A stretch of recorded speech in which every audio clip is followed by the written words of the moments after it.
This is Oleana, Vice President of Macrocosmos, the inventor of the Dynamax band, and the only trainer in Galar that doesn't aim to become champion? She doesn't even have a league card, but she does have a team, and a pretty interesting one at that. Literally, it's a bunch of Pokemon that would be considered beautiful, except for her ace, which is just a giant pile of garbage. I really like how they used Oleana's team composition to say something about this character's character, and that inspired me to return to Galar for one last character run, because I've basically covered every other major character in those games. So I booted up Pokemon Sword and played through the whole game as Oleana, using the same Pokemon abilities and movesets as in-game Oleana, as well as limiting myself to one heal per battle and a bunch of other rules. And let me tell ya, returning to Sword and Shield after several runs in Scarlet and Violet felt like a breath of fresh air. It felt like I was playing the new Pokemon game, not the old one. The environments felt more vibrant, the game didn't glitch or lag every 5 minutes, and my character! I can actually customize my character in this game!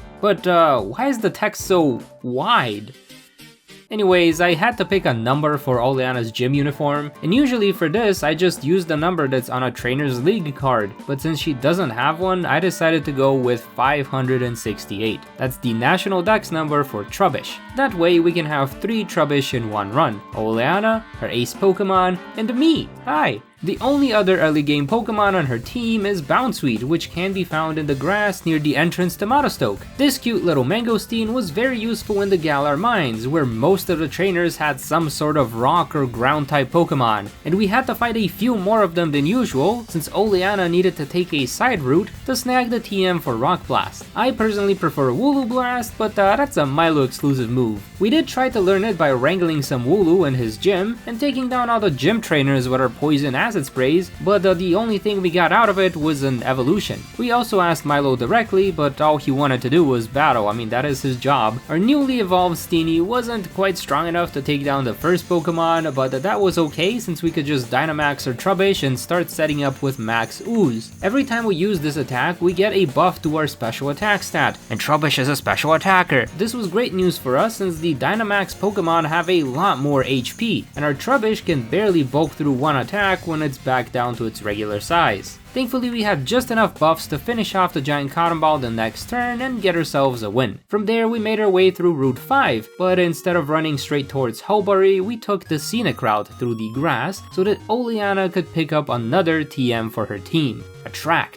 This move can infatuate an opponent of the opposite gender and make them simp so hard that they just don't attack 50% of the time. It's usually a very cheesy early game move, but it is a move that her Steenie is supposed to know. After that, we made our way to Hulbury and went to challenge the water type gym. Things started out pretty simple since we had super effective grass type moves to take care of those gym trainers, but I know better than to underestimate Nessa. We started the battle by using Rapid Spin, which gave us a speed boost and let us attack first for the rest of the battle. Then we went on the offensive with Magical Leaf, although we had to attack a second time since that Goldeen is pretty bulky. Nessa followed up with Arrokuda, which we 2-shot with our grass type move, and that just left her with the overpowered Dreadnought. But unlike her first 2 Pokemon, which were female, Nessa's ace Pokemon is a dude, which means we can use Attract on it, and if we get lucky, he just won't attack us. That's turn 1. For turn 2, we decided to use our one-time heal to bring Steenie back to tip-top shape, and on turn 3, we attacked with Magical Leaf. And now you know why I went for the Attract and Heal route, because we simply don't do enough damage. But once the Dynamax was over, now we're talking. I guess all I needed to do to defeat Nessa was use the power of love. It's such a simple strategy. I'm surprised you haven't thought of it before. I have, but it feels a bit too cheesy to use. That's a horrible excuse to not use your resources. Then how about this? Some people might complain if I used a cheesy strategy like that. That's what you're worried about. Really? Yeah. Listen, kid, you can't go through life trying to please every single person, especially if that person happens to be a random stranger. Yeah, but what if the things they say could help me improve? Sure, it can be valuable to hear them out, but at the end of the day, you have to be the one to be critical of their suggestions, since the only one responsible for what you end up doing is yourself. No matter what they say now, these people won't be there for you if you don't turn out well. Sounds like you're speaking from personal experience. Oh, I am. Back when I was working as a research assistant with Professor Magnolia, everyone would tell me I should just get a better job that pays more. Go be a waitress, Oleana. With your looks, you could make a killing with tips. You're so fashionable, you should be working at the clothing store instead of being locked up in a lab all day. Ugh. I haven't seen or heard from those people in ages. Yeah, I'm starting to see what you mean now. Sounds like I need to have more confidence in my decisions. Exactly. Now, enough with the chit-chat. We need to go make a reservation at the chairman's favorite restaurant. After the reservation was made, we headed back to Monostoke for the next gym. The challenge for this one was to take on wild fire-type Pokemon along with the other gym trainers. We get 1 point if we knock it out, 2 points if we catch it, and 0 points if the gym trainer lands the finishing blow. Originally, I was planning on catching our next Pokemon, Salandit, in this gym, but as it turns out I had forgotten which Pokemon actually show up here. Our wild Pokemon options are Vulpix, Litwick, and Sizzlipede. There is a Salandit during the gym test, but it's not a wild Pokemon, it's one of the other gym trainers' Pokemon. So even though we could not catch another one for our team, we pushed through anyways and tried to battle Kabu. But our grass type got instantly burnt to smithereens, and poor Trubbish had to use all 3 of its Dynamax turns just to take down the Ninetales. We were definitely going to need some help here. Now given the level cap and available wild Pokemon, Oleana could add 2 more members to her team. First was Salandit, with an asterisk. Salandit is not a version exclusive Pokemon, you can catch one in both Sword and Shield. However, for some odd reason, these games have version exclusive spawn locations. So if you're playing Pokemon Shield, you could go to the Monostoke outskirts and find yourself a low level Salandit wandering in the wild. But if you didn't notice this one little difference when picking which game to do your run in, you'll find a 0 Salandit in the same area. Anyways, I booted up a random Shield save, caught one there, and traded over to Oleana since I did not want to redo the whole introduction of the game just to catch one Pokemon. But Salandit alone was not enough to win against Kabu, trust me, I tried. So I had to go out into the wild area when it was snowing to catch the other Pokemon for Oleana's team, Snorunt. This is also her official lead Pokemon, and if you thought the attract strategy was kind of cheesy and sleazy, I can't wait to tell you how much worse this Pokemon is, because Oleana Snorunt canonically knows Double Team, which means we can run max evasion and then just dodge every single attack. Sadly, Snorunt is a bit too slow and too weak to make the strategy work, so we had to go back into the wild area, grab ourselves a Dawnstone near the Lake of Outrage, and evolve it into a Frostlass. Now that we could outspeed the Ninetales, we could set up enough double teams to dodge all of its attacks, and since Frostlass is a lot stronger than Snorunt, we could also use our Shadow Balls to finish off the Fiery Fox. We could also dodge every single one of Arcanine's moves and slowly knock it out, leaving Kabu with just his ace. Now the thing about Dynamax Pokemon is that all of the moves are guaranteed to hit, so our evasion strategy will not carry us much further. But our Salandit sure will. It managed to poison the Centiskorch and bulk through the remaining 2 turns of Dynamax. Then we followed up with Steenie, which tried to use the attract strategy, but this mustachioed gentleman is no simp. He is, however, very weak to rock-type moves. So thanks to the combined power of all our new teammates, we managed to win yet another gym badge, as well as the TM for Will-O-Wisp, which we will need for our Frostlass. After the battle, we made our way through Hammerlock and then headed out west towards the one side, but got stopped by a couple of Team Yell Grunts. After taking them down, Steenie had leveled up and learned the move Stomp, which for some reason is what makes this Pokemon evolve. I guess it kinda likes to dominate her opponents by stepping on them or kicking them, which I'm pretty sure makes this the most risky Pokemon design we've had to date. No, not that kind of date. Before jumping into the next gym, we looked around Stow-on-Side since I remembered that one of the NPCs will give us a flying type move, and Serena is supposed to know a flying type move, but that move ended up being Fly, which is not something this Mangosteen Queen can do. However, we did find a temporary compromise. The flying type move Serena's supposed to know would be super effective against the fighting type Pokemon in the upcoming gym, but since we cannot access that move yet, why not pick another that's also super effective? As luck would have it, a Zen Headbutt, a psychic type move, fit that bill just right.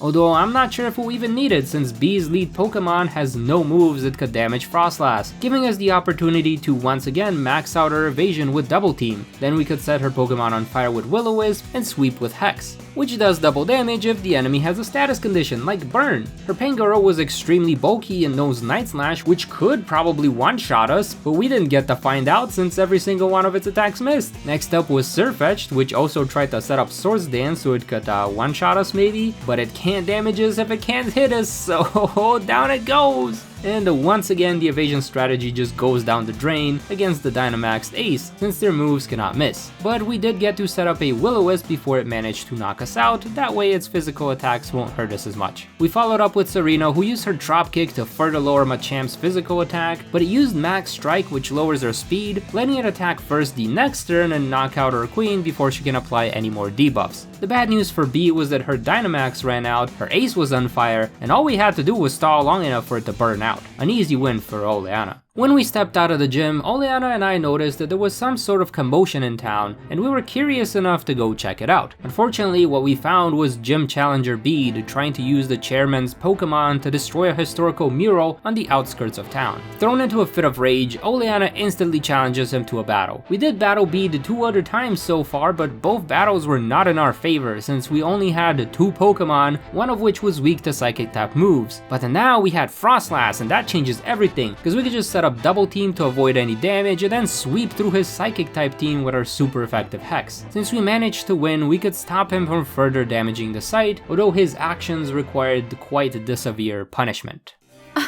To think he'd use the chairman's own Pokemon for such a devious deed.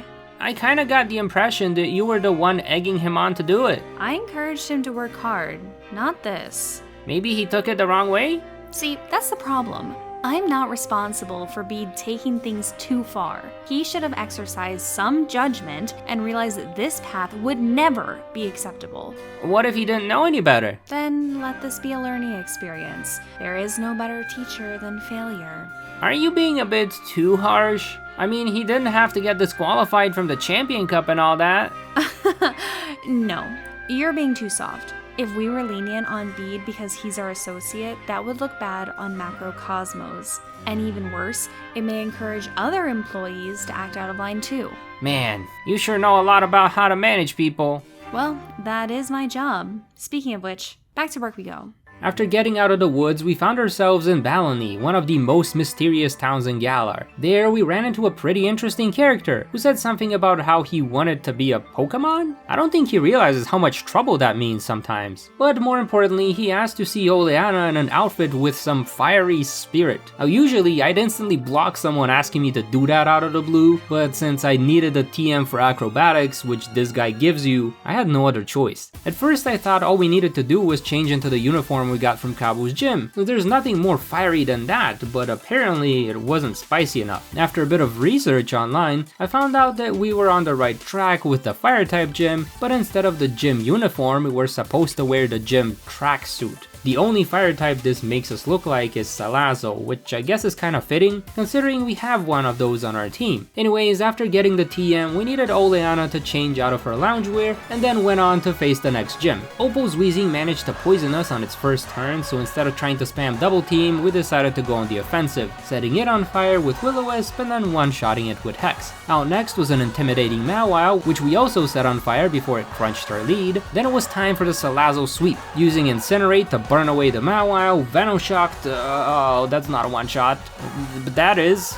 We sent out Serena next, but got flinched by Air Slash and finished off the next turn, leaving Oleana with just her ace. Thankfully, we can't flinch while Dynamaxed, so we finally finished off the troublesome Togekiss and boosted our damage thanks to Max Ooze. Oppo still had her cake, but we're on a diet, so we just threw it in the trash. Literally. With another gym badge in hand, it was time to go back to the other side of the map, but we had to be very careful to avoid any trainer battles since our team was pretty close to the level cap for the next gym. Thankfully, the only trainer we had to fight was this doctor lady on Route 8. Even though there's plenty of trainers in this game, I'm glad that only a few of them are actually required battles. You can just walk around most of them and they won't see you. Once we made it to Sirchester, we went to challenge Gordy, who also managed to take down our Frostlass before we could set up enough double teams. Serena could easily one-shot his lead, but that Shuckle was a bit of a problem. Not only is it super bulky, it's got the contrary ability, so attacking it with Drop Kick was a no-go. Otherwise, we'd turbo boost its physical attack stat. Instead, we set up on a track to stop it from attacking, and then started spamming acrobatics to shake up the juice inside the shell before opening. Out next was Stonejourner, which we quickly kicked away, leaving Gordy with just the Giant Colossal. We followed up with Salazzle, which made sure to poison the Giant Rock before also getting one-shot, and then we used up one of our own Dynamax turns to stall through Gordy's last. From there, we decided to spam Max Rockfall because for some reason, the Rock-type gym leader's Rock-type ace Pokemon is weak to Rock-type attacks. That's a weird game of rock, paper, scissors. Anyways, after we got the gym badge, Oleana received a call from Professor Magnolia. Apparently, she wanted to discuss something regarding the Dynamax bans in person, so we put a pause on our gym challenge and took a cab over to her lab. It turns out that Mustard's wife on the Isle of Armor had perfected a special soup which could change certain Pokemon's Dynamax forms, and she wanted to test it out with Oleana's Garbodor. After that, she wanted us to stay over for some tea and even suggested we go fishing in the lake near her house, which was convenient because that's exactly where one can find Feebas, the last Pokemon for Oleana's team. Now typically I would sit here and grind out the fishing process until we found this 1% fishy. However, the one for Oleana's team also has to be female and also has a specific ability, meaning that instead of a 1 in 100, it was more like a 1 in 400. And since we're getting into shiny odds territory, I thought it would be best to just open up that Pokemon Shield save once again, catch a Milotic in the wild,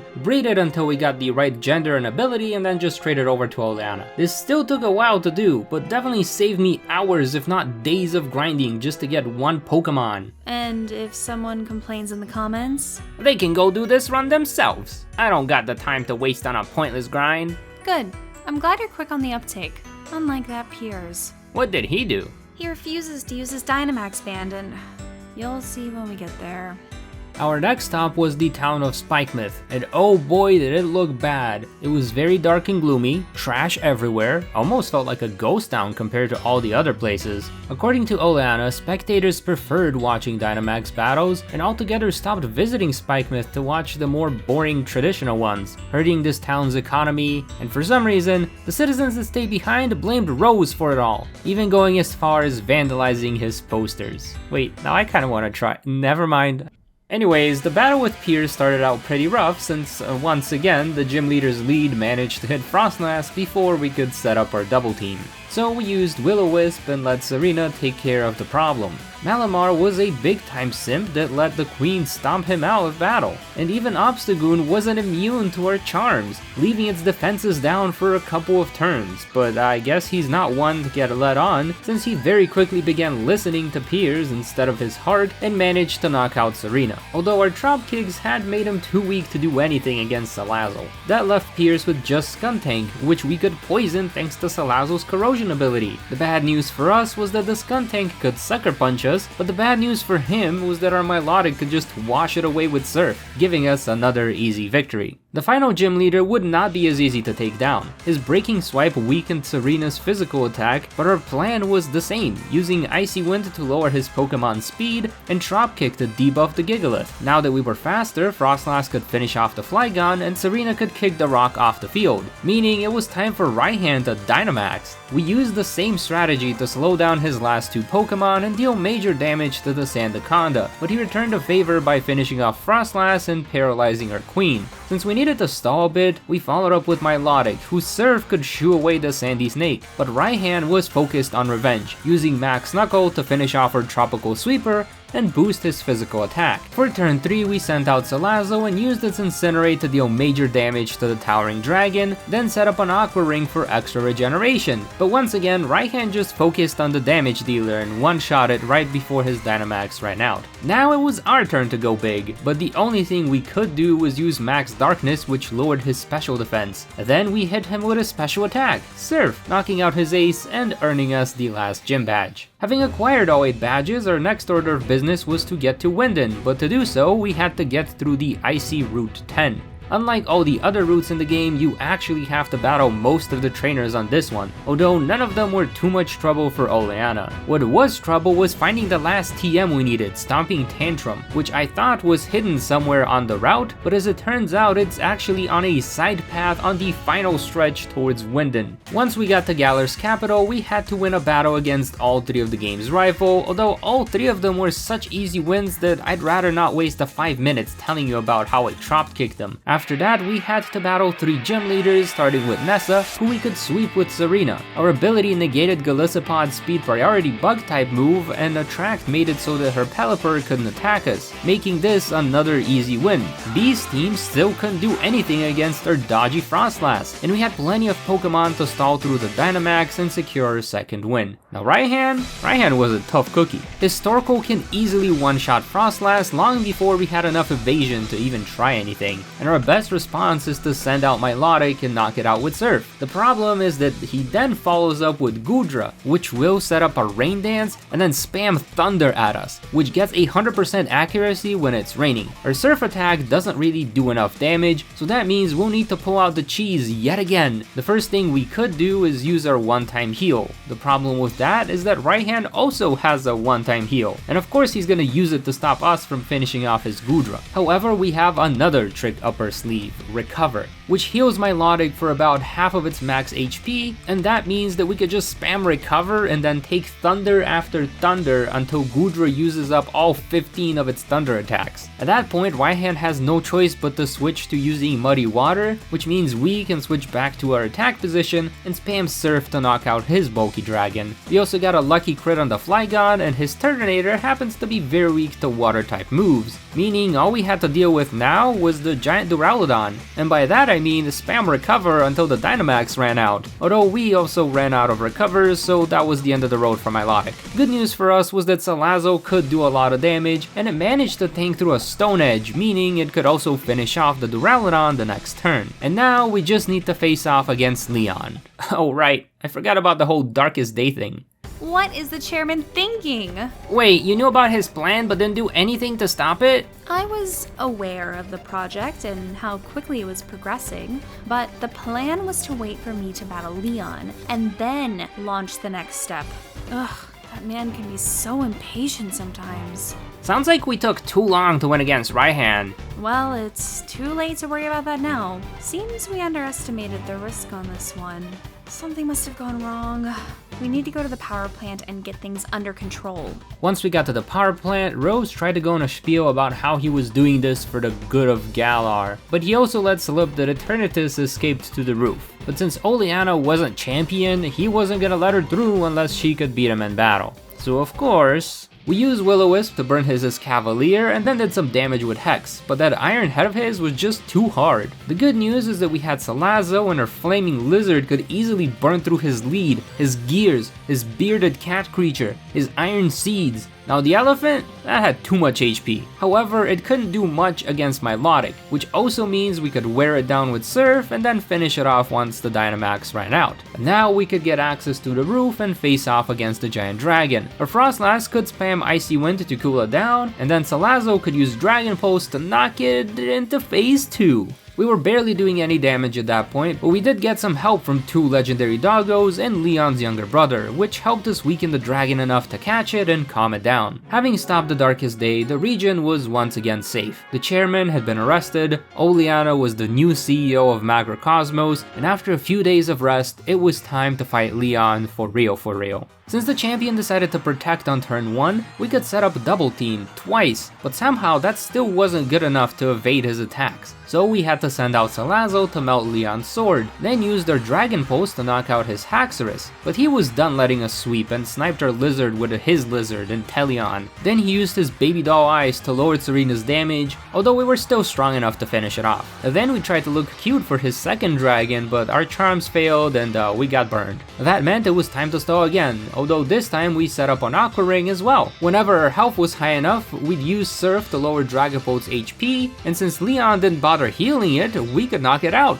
Then we used our one-time heal to prepare for the clown, which couldn't quite freeze our pretty eel. However, we had taken so much damage that his Charizard could easily finish us off. This meant it was finally time for us to use our Dynamax, using Max Guard to stall out one turn, and then Max Rockfall to bring Charizard down to the red. And once his ace was back down to size, I came to realize that Oleana could in fact become champion in Pokemon Sword.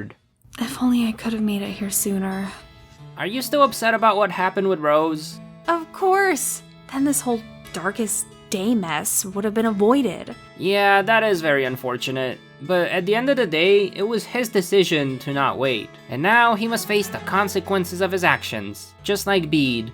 Perhaps I should have realized that Bede's actions were likely influenced by the chairman himself.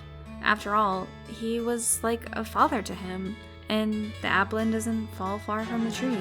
I'm pretty sure most people would have missed that connection. And what's done is done. Not much you can do about it now. I suppose you're right. I just wish I could have done more for the chairman. Why do you care so much? Remember how I told you that everyone was trying to get me to quit my research job and do something else? Yeah. Well, Rose was one of the few people who encouraged me to keep at it. Eventually, Professor Magnolia and I developed a working Dynamax band, and he invited me to work for his company, Macrocosmos. Together, we used the Dynamax band to completely revamp the gym system in Galar. It was a huge success, and I owe a great deal for all the opportunities that man gave me. So yeah, I really wish I could have done something to help him, but instead... One moment. Oleana speaking. What is it? That's impossible. He should be... Enough. I'll go see for myself. Taxi! Going somewhere? Yes. Apparently several people have reported seeing the chairman wandering around the wilderness in the Crown Tundra. I thought he was in jail. He is. But if a rumor like this spreads around, people might start to think that Macrocosmos is involved in some shady business. I must go there and stomp out whatever's causing it. What about me? You'll come along too, naturally. Unless you've got somewhere else to be. Well, usually this portal shows up shortly after the battle for champion and takes me to another world. Portal? I don't see any portal. Do you? No. Well then, let's go. Alright. Whew! Looks like I made it just in time. 1 moment too late and he would have ran away again. I'm afraid I must borrow you for a bit longer, young lad. Please bear with me until then. Looks like no one in this sleepy village has seen the chairman. But one hiker mentioned seeing someone similar further out into the wild. I'll go check on it. You wait here. If you see the chairman or anyone who looks like him, take them to the lab at the Dynamax Den. Got it? Got it. Man, she sure loves putting people to work. And you sure love working with people. Huh? Another talking Pokemon? Why yes, it is I, Calyrex. I have no idea who you are. Surely you jest. We fought alongside each other in the war with Paldea. Look man, I know all Trubbish look the same, but you got me confused with someone else. I don't even know what a Paldea is. You seem sincere. Yet despite your change of form, I am 100% certain it is you. Your name is Vasko, is it not? How did you know? Can you read my mind or something? Nothing like that. We've met before in the distant past, and although you were a bit weary of me at first, we joined forces and battled against a tyrannical Pokemon. While I was recovering from my wounds, you were exiled to a distant region with your trainer at the time. Yeah, I don't remember any of that happening. I wonder why that is. Regardless, I would like to do that which I couldn't all those centuries ago. As a thanks for your valiant efforts, I wish to give you a blessing. So, tell me, Vasko, is there anything that's troubling you? Well, I'm a little lost at the moment. This kid named Alistair, he put some sort of curse on me, and I can't get back home until I break it. We figured out how, but now I'm stuck traveling between worlds until we have the right conditions to break it. I see. So despite your powers, things like curses can still cause you harm. Aha! I have just the thing! You do? Well, it won't break your current curse, but it'll come in handy if you ever run into any other curses in the future. I, Calyrex, the king of bountiful harvests, hereby bestow upon you the blessing of propagation! Thanks? With this blessing, should any new curses afflict you, you'll be cured of them over time. Ooh, that sounds really useful. Please do not interrupt. Oh, there's more? Yes, the blessing works just like the propagation of plants. It shall split you into two, then give you time to grow. Then you split again, over and over, until the you that remains is completely free of the curse. Now you're making it sound like a weird cloning machine that'll make way too many copies of me. And how will I know which one is real? Sounds like a huge mess. Maybe you should just take it back. Worry not, for one of the halves shall bear most of the curse's burden, and will quickly decay, becoming compost for the purer half to grow. In a way, the other half will return to you in due time, making you whole again. Okay, now it's sounding extra messed up. A bunch of me's have to die? No thanks. You will not have to witness it or bear their pain. The blessing will use my psychic powers to keep your two halves apart, preventing the curse from spreading back onto the healthy half. And the splits will not happen unless you're moving at a high enough speed through space-time. That way the blessing can easily separate the two halves. Anyway, you will not see nor suffer the fate of the half which will dissolve the curse. But a me will still suffer. I'm not seeing any positives to this. Perhaps alone, this blessing may work as a cure-all for any curse. But along with your other blessings, you'll likely get a bit more out of it than just that. Other blessings? Indeed. You've got traces of the All gene and the protection of Calyrex. Such a dazzling combination! Although this confirms my theory that the you I met in the distant past is actually a you from some point in the future. Every time you speak, I get even more questions. Then please, ask away. Where do I begin?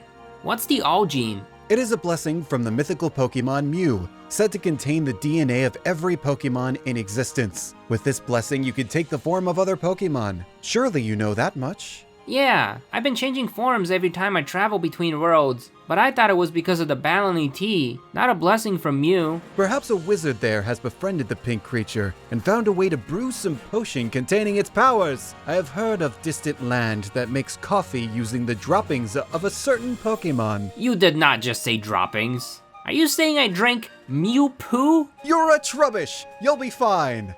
Although, ingesting a blessing is such a crude method, natural cycles will make you lose it in due time. Please allow me to transfer it to your soul. That way, it will remain safe and sound next to the blessing you received from me. Now then, do you have any other questions? What's the protection of Calyrex? It is the pendant you carry, made of genuine wood from the Ilex forest, and blessed by Celebi, its sworn protector. It is said to bring good luck, healing, and can function as a form of storage. So Clara gave me a blessing without realizing it, huh? Maybe I should give it back to her.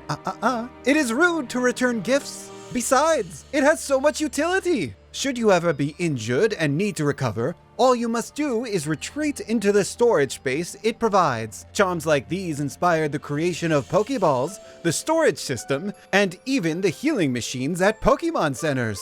Oh wow, when you put it like that, it does sound pretty useful. Thanks, Clara. I am a bit concerned that you may lose in its current form, especially during battle. Please allow me to transfer it to your soul. That way, it will remain safe and sound next to the blessing you received from me.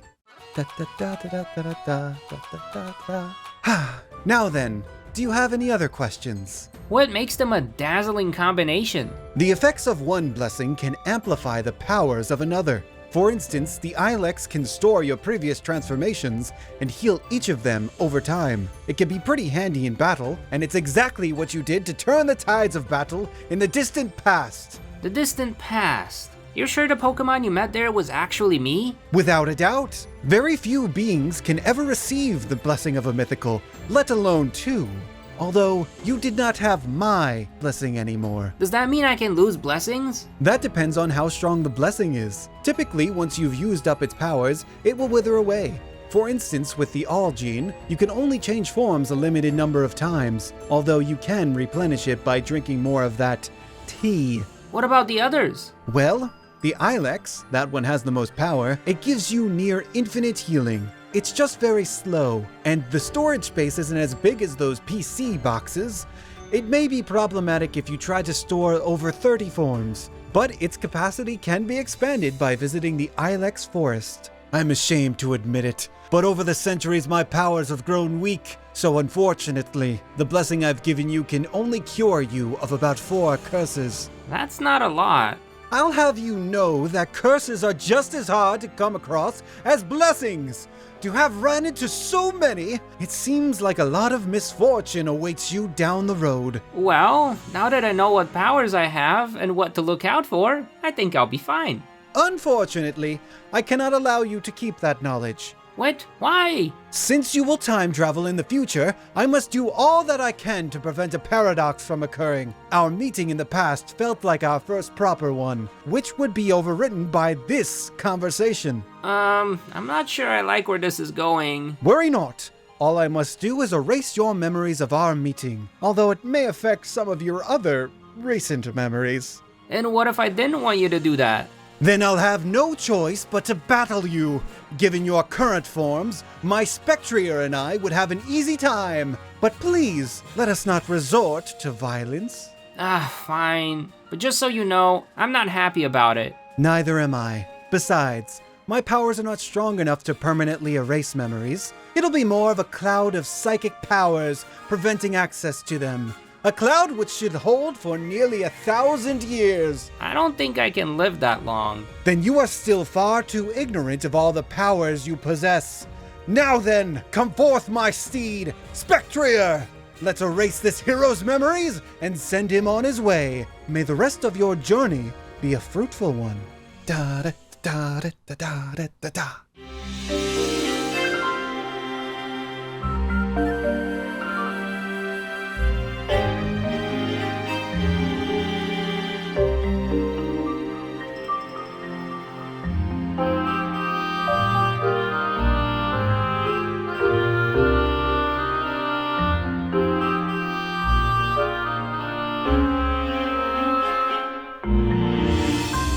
Man, what a strange dream.